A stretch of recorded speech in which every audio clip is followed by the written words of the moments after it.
La Bible en un an, le 7 novembre, le livre d'Esther, chapitre 8, verset 3, au chapitre 10, verset 3, le livre des psaumes, chapitre 106, verset 1 à 48, le livre des proverbes, chapitre 27, verset 15 et 16, l'évangile de Jean, chapitre 6, verset 25 à 59.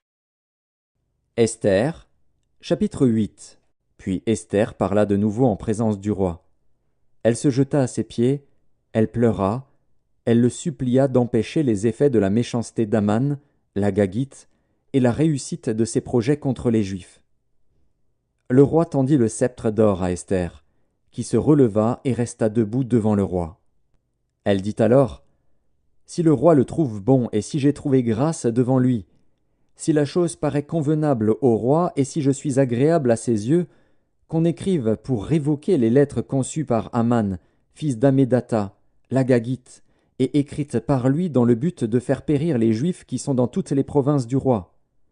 Car comment pourrais-je voir le malheur qui atteindrait mon peuple, et comment pourrais-je voir la destruction de ma race ?» Le roi Assuérus dit à la reine Esther et au juif Mardoché, « Voici, j'ai donné à Esther la maison d'Aman, et il a été pendu au bois pour avoir étendu la main contre les Juifs.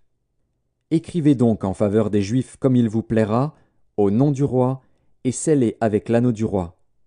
Car une lettre écrite au nom du roi et scellée avec l'anneau du roi ne peut être révoquée. » Les secrétaires du roi furent appelés en ce temps, le 23e jour du 3e mois, qui est le mois de Sivan, et l'on écrivit, suivant tout ce qui fut ordonné par Mardoché, aux Juifs, aux satrapes, aux gouverneurs et aux chefs des 127 provinces situées de l'Inde à l'Éthiopie, à chaque province selon son écriture, à chaque peuple selon sa langue, et aux Juifs selon leur écriture et selon leur langue.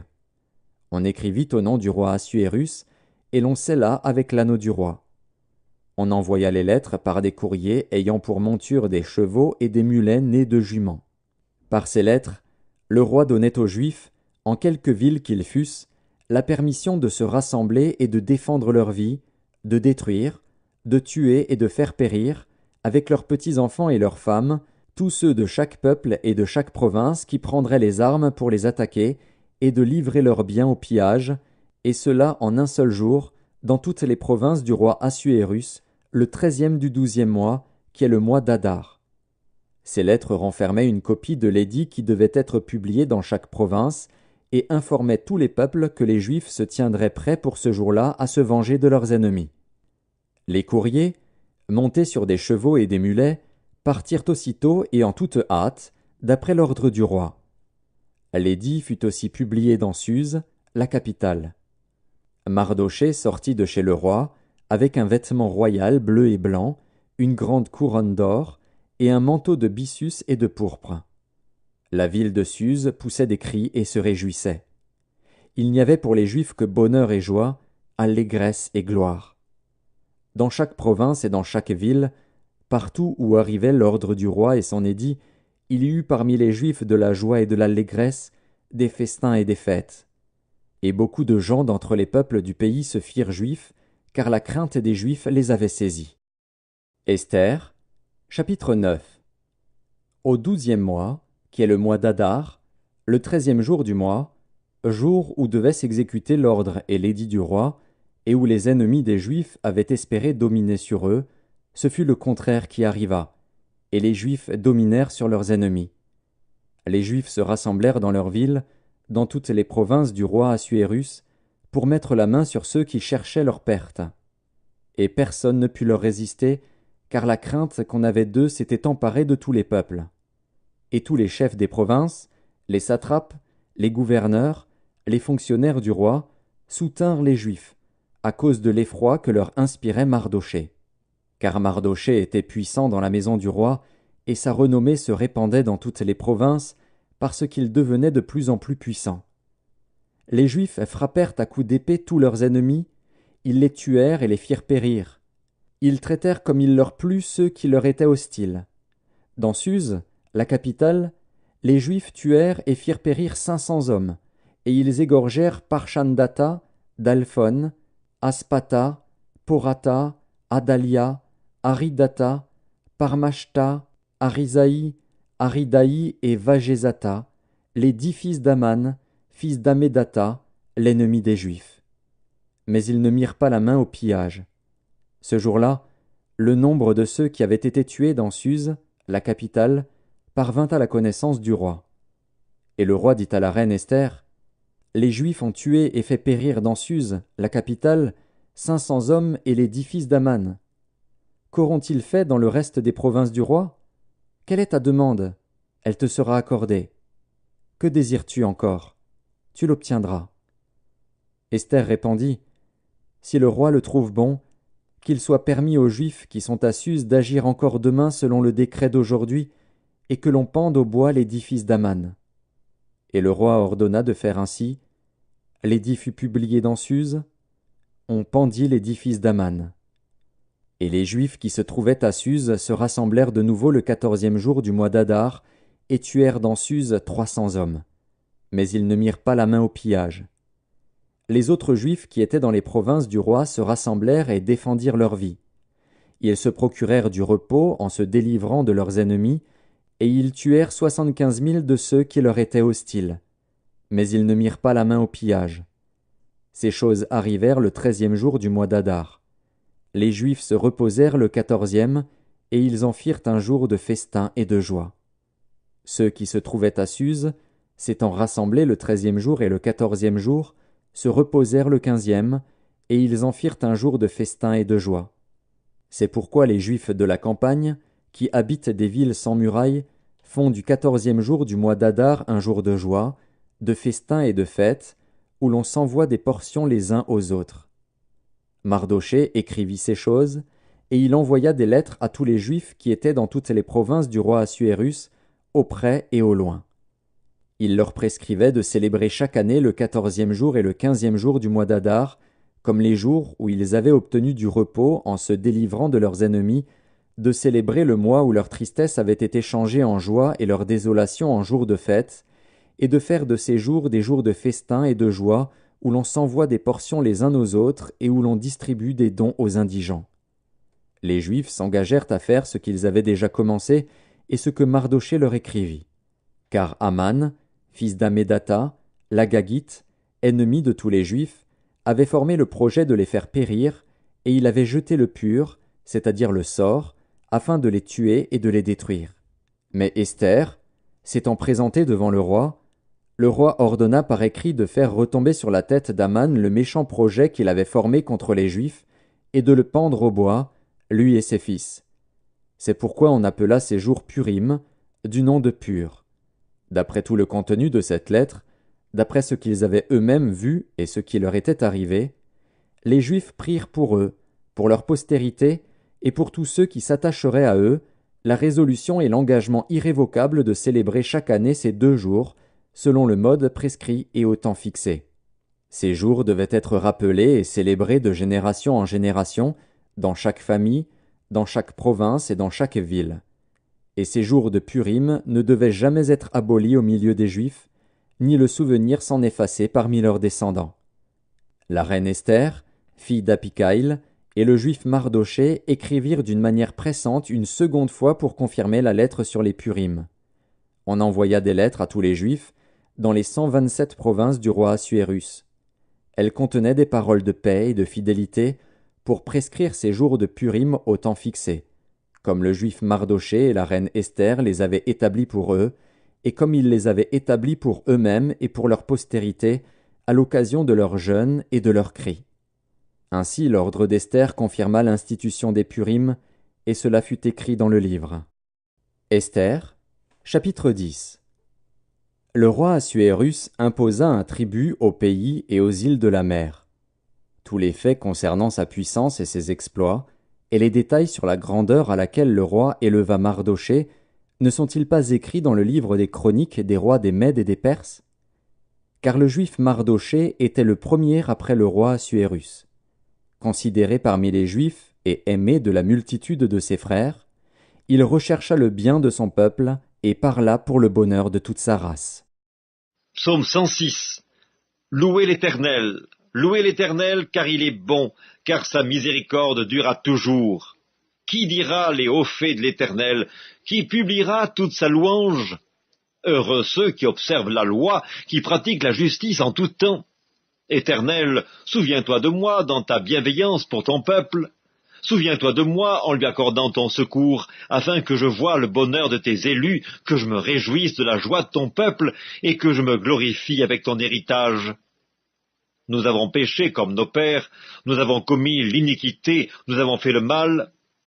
Nos pères en Égypte ne furent pas attentifs à tes miracles, ils ne se rappelèrent pas la multitude de tes grâces, ils furent rebelles près de la mer Rouge, mais il les sauva à cause de son nom, pour manifester sa puissance. Il menaça la mer Rouge, et elle se dessécha, et il les fit marcher à travers les abîmes comme dans un désert. Il les sauva de la main de celui qui les haïssait, il les délivra de la main de l'ennemi.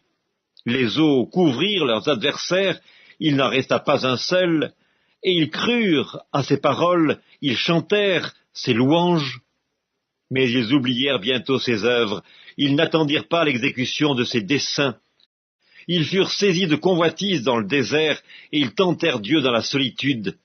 Il leur accorda ce qu'ils demandaient, puis il envoya le dépérissement dans leur corps. Ils se montrèrent dans le camp, jaloux contre Moïse, contre Aaron, le saint de l'Éternel. La terre s'ouvrit et engloutit Dathan, et elle se referma sur la troupe d'Abiram. Le feu embrasa leurs troupes, la flamme consuma les méchants. Ils firent un veau en Horeb, ils se prosternèrent devant une image de fonte, ils échangèrent leur gloire contre la figure d'un bœuf qui mange l'herbe. Ils oublièrent Dieu, leur sauveur, qui avait fait de grandes choses en Égypte, des miracles dans le pays de Cam, des prodiges sur la mer Rouge, et il parla de les exterminer. Mais Moïse, son élu, se tint à la brèche devant lui pour détourner sa fureur et l'empêcher de les détruire. Ils méprisèrent le pays des délices, ils ne crurent pas à la parole de l'Éternel, ils murmurèrent dans leurs tentes, ils n'obéirent point à sa voix.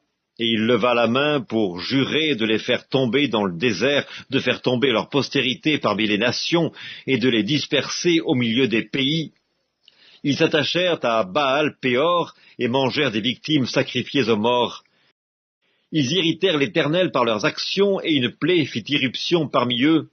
Phinéas se leva pour intervenir, et la plaie s'arrêta. Cela lui fut imputé à justice, de génération en génération, pour toujours. Ils irritèrent l'Éternel près des eaux de Mériba, et Moïse fut puni à cause d'eux, car ils aigrirent son esprit, et il s'exprima légèrement des lèvres. Ils ne détruisirent point les peuples que l'Éternel leur avait ordonné de détruire. Ils se mêlèrent avec les nations, et ils apprirent leurs œuvres. Ils servirent leurs idoles, qui furent pour eux un piège. Ils sacrifièrent leurs fils et leurs filles aux idoles. Ils répandirent le sang innocent, le sang de leurs fils et de leurs filles, qu'ils sacrifièrent aux idoles de Canaan, et le pays fut profané par des meurtres. Ils se souillèrent par leurs œuvres, ils se prostituèrent par leurs actions. La colère de l'Éternel s'enflamma contre son peuple, et il prit en horreur son héritage.